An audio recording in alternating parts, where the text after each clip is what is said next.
KHOU 11 Investigates looks into why some Texas politicians are flying on private jets. And TxDOT owns 4 jets that are supposed to be used for official state business. But investigative reporter Jeremy Rogowski found some lawmakers using the travel perk for personal or political gain. We went through hundreds of flight logs and social media posts and found state leaders who flew to attend family graduations, and one high-profile lawmaker who took a trip and raised thousands for his own political campaign. Speaker of the Texas House, Dade Phelan, didn't tell the whole story when he hopped aboard a state jet after a conference in Austin. We found he caught a college football game in Lubbock, writing "Beautiful Day" for Wreckham versus Hookham. And he held a political fundraiser, pumping at least $37,000 into his campaign. The main concern here is that you would want just greater transparency to the public. Beyond transparency, there's Texas law, which says the state may not provide aircraft transportation to someone who has attended an event at which money is raised for private or political purposes. A public official should serve the public interest. UH Professor Dan Angster is an expert on ethics and leadership. The ethical thing to do is to use public aircraft for public purposes and to follow these regulations. Phelan's office told us he always makes every good faith effort to remain in compliance with state law and ethics rules. But it's not just political. We found other flights that were more family affairs than official state business, like State Representative Jay Dean's trip for a meeting. It was a relative's high school graduation. On Facebook, Dean posted, "So grateful to get home for my grandson." It was stunning to see this level of the blurring of the line between public and private. What's more, Dean paid for the flight with campaign funds, which cannot be spent for personal use.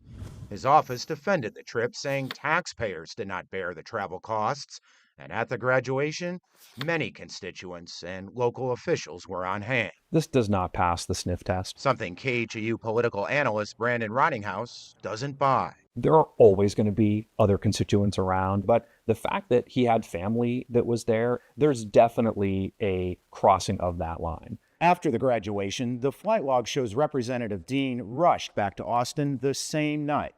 Why? He and his colleagues were needed on the House floor the next day for an historic event, the impeachment proceedings of Attorney General Ken Paxton. But we found another Texas lawmaker who flew out of town on a state jet didn't make it back. State Rep Cole Hefner said he was going on state business when he flew from Austin to Mount Pleasant that afternoon. The House will come to order. But oddly enough, the official record shows him on the House floor at 1:03 while he was still in the air. So how could he be in 2 places at once? Can I ask you if you're recording right now? We are. Okay. Hefner's office never gave us an explanation. But we found that supposed state business flight landed in time for his daughter's graduation. This was a historic impeachment vote. This was something where you wanted to have members on hand. Being on the ground was critical in this period. Perhaps that's why Representative Hefner tried to return to the Capitol. He's a registered pilot, and records show Hefner's single-engine plane took off from Mount Pleasant just after 3 o'clock and didn't arrive in Austin until 4:45, the same time as the impeachment vote. Given these records, there's simply just no way he could have been there. But even more odd, the record shows Hefner did vote. So what gives? Take a look.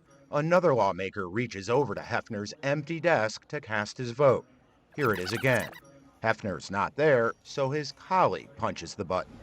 This is called ghost voting. Ghost voting. Yeah. Rottinghouse says it's actually a common practice, but usually when lawmakers need to take a call or bathroom break and briefly step away. The rules are clear that the member has to be in the building. Would ghost voting, in your opinion, ever be acceptable for a vote of this importance? This was definitely the biggest vote of that session, if not the decade. And to miss it is abdication of your duties. Period.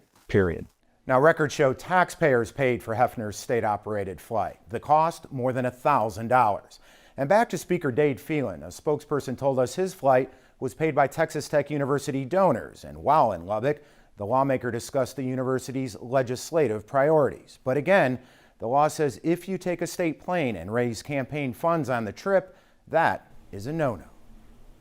Jeremy Rogowski tonight.